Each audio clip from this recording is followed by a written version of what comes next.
आइए आज कक्षा 8वीं में जानेंगे। कल हमने आपको पिट्सबर्ग और जमशेदपुर के बारे में बताया था। आशा है आपने इसे विस्तार से सुना भी होगा और पढ़ा भी होगा। ठीक है, अब देखते हैं सूती वस्त्र उद्योग। इससे पहले हमने कौन सा उद्योग के बारे में जाना? लौह इस्पात। अब जानेंगे सूती वस्त्र उद्योग के बारे में। सूती वस्त्र के उद्योग कहाँ कहाँ हैं और किस प्रकार से उसका संचालन किया जाता है। ठीक है, सूती वस्त्र उद्योग धागे से कपड़े की बुनाई एक प्राचीन कला है।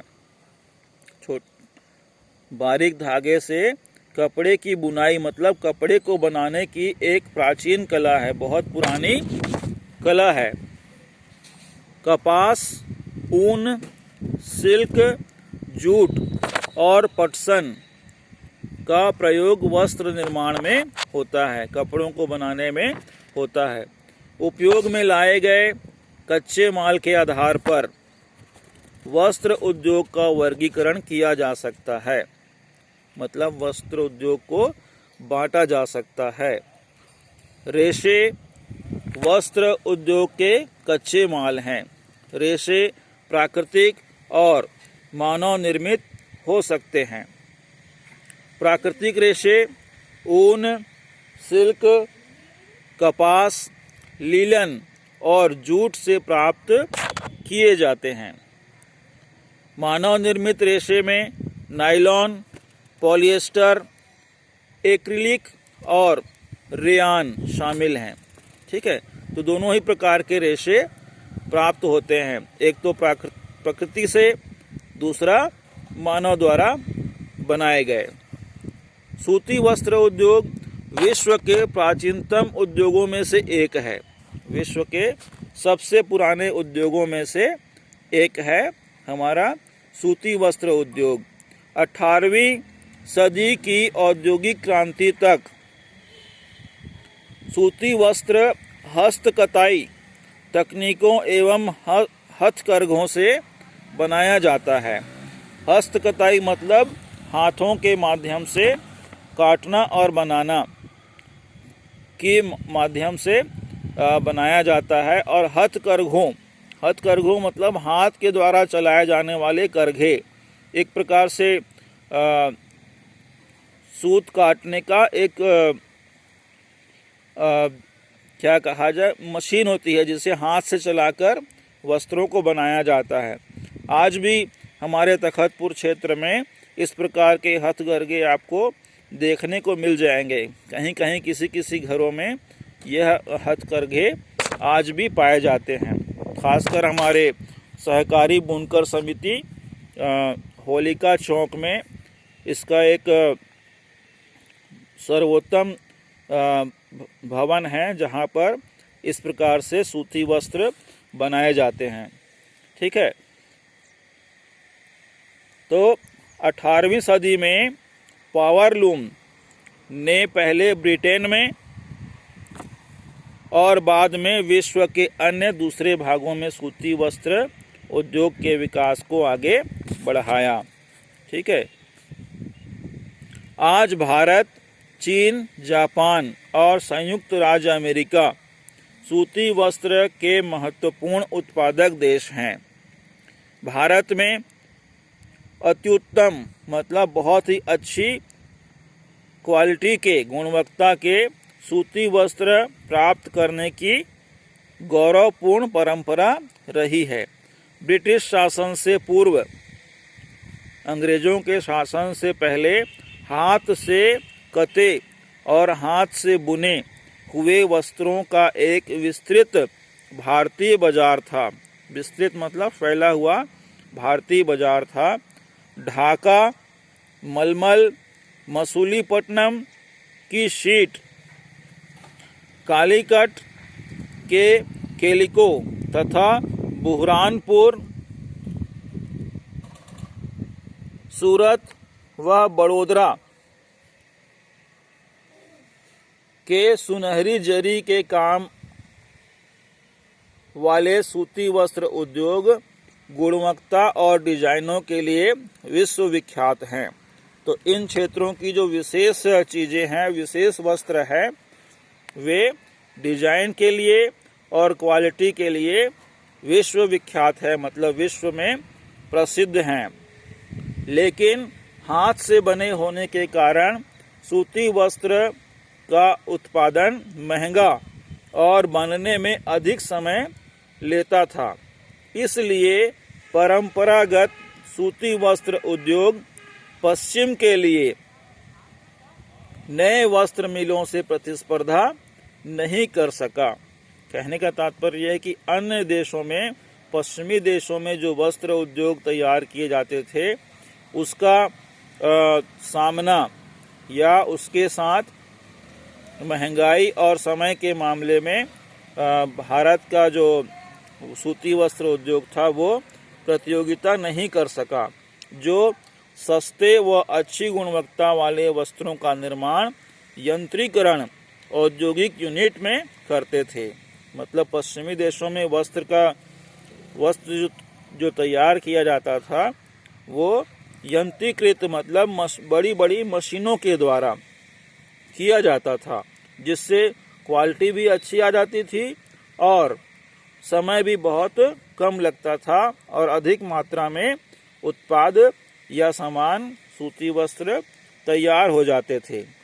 पहली सफल यंत्रीकृत मिल मुंबई में, हमारे भारत में पहली मशीनों के द्वारा बनाई जाने वाली वस्त्र मिल, कपड़ा मिल मुंबई में 1849 में स्थापित की गई। कब? 1849 ईस्वी में।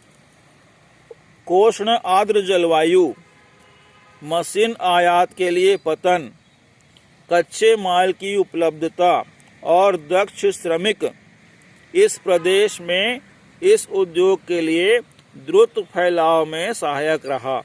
कहने का तात्पर्य है कि मुंबई के आसपास की जो जलवायु थी और मशीनों को मंगाने के लिए जो समुद्री तट थे, बंदरगाह थे, और कच्चे माल की उपलब्धता, मतलब कच्चे माल, रेशे और पटसन, कपास आदि की उपलब्धता के साथ साथ दक्ष श्रमिक, दक्ष मतलब प्रशिक्षित, सीखे हुए काम करने वाले लोग इस प्रदेश के उद्योग में को, मतलब मुंबई की जो मिल है उसको और आगे बढ़ाने के लिए द्रुत फैलाव, मतलब अच्छे से बढ़ाने के लिए सहायक रहा है। प्रारंभ में यह उद्योग महाराष्ट्र और गुजरात राज्य के अनुकूल आर्द्र जलवायु के कारण पनपा मतलब स्थापित हुआ, तेजी से आगे बढ़ा। लेकिन वर्तमान में आर्द्रता कृत्रिम रूप से उत्पन्न की जा सकती है और कच्ची कपास शुद्ध होती है एवं वस्त्रों के उत्पादन की प्रक्रिया में इसका वजन कम नहीं होता है। इसलिए यह उद्योग भारत के विभिन्न भागों में फैल गया, जिसमें कोयम्बटूर, कानपुर, चेन्नई, अहमदाबाद, मुंबई, कोलकाता, लुधियाना, पुडुचेरी और पानीपत के कुछ अन्य महत्वपूर्ण केंद्र सूती उद्योग के रूप में धीरे धीरे बढ़ते चले गए। ठीक है, आइए देखते हैं, यहाँ पर कुछ बता रहा है शब्द की उत्पत्ति। शब्द टेक्सटाइल लैटिन के टेक्सियरे से उत्पन्न किया गया है, जिसका अर्थ है बुनना। टेक्सटाइल का अर्थ बुनना है, जो लैटिन भाषा के टेक्सियरे से उत्पन्न हुआ है या निकला है, जिसका अर्थ होता है बुनना।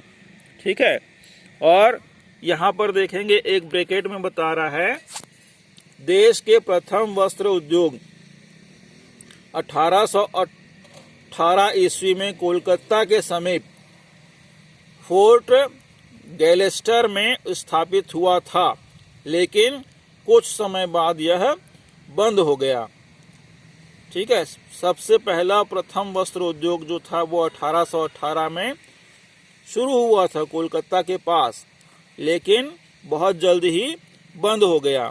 इसलिए जो पहली सफल यंत्रीकृत वस्त्र मिल है उसे मुंबई में 1849 में स्थापित किया गया।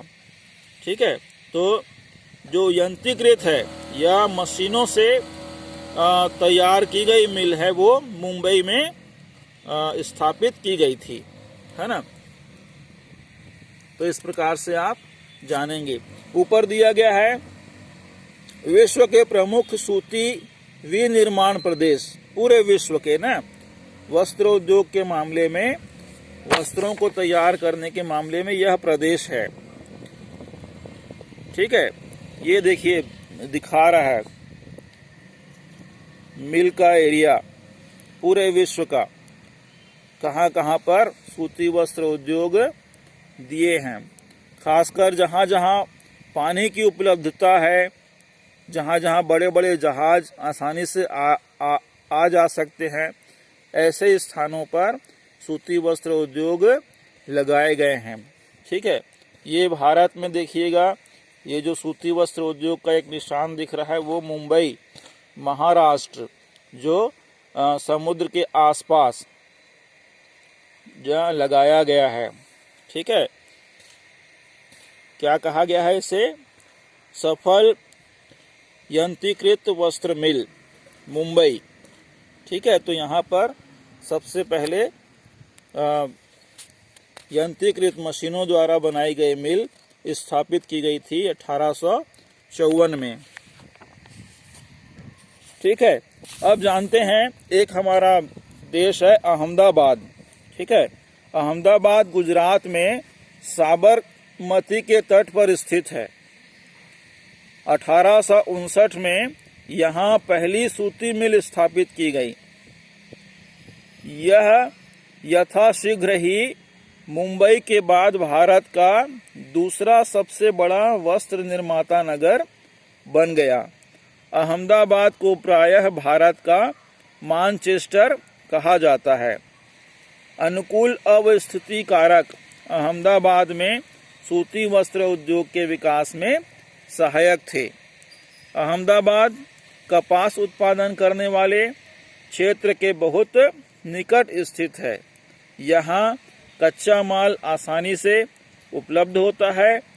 जलवायु कताई और बुनाई के लिए आदर्श है। सपाट भूभाग, सपाट मतलब मैदानी क्षेत्र का एरिया या इलाका, और भूमि की आसानी से उपलब्धता मिलों की स्थापना में उपयुक्त है। गुजरात और महाराष्ट्र राज्य की घनी आबादी इन उद्योगों को कुशल एवं अर्धकुशल श्रमिक उपलब्ध कराते हैं। सुविकसित सड़कें और रेल मार्ग का जाल सूती वस्त्र को देश के विभिन्न भागों से आसानी से पहुंचाने में मदद करता है। इस तरह इसकी बाजार तक सरल पहुंच उपलब्ध है। नज़दीक में मुंबई पत्तन इसे मशीनों को आयात करने और सूती वस्त्र के निर्यात करने में सुविधा प्रदान करता है।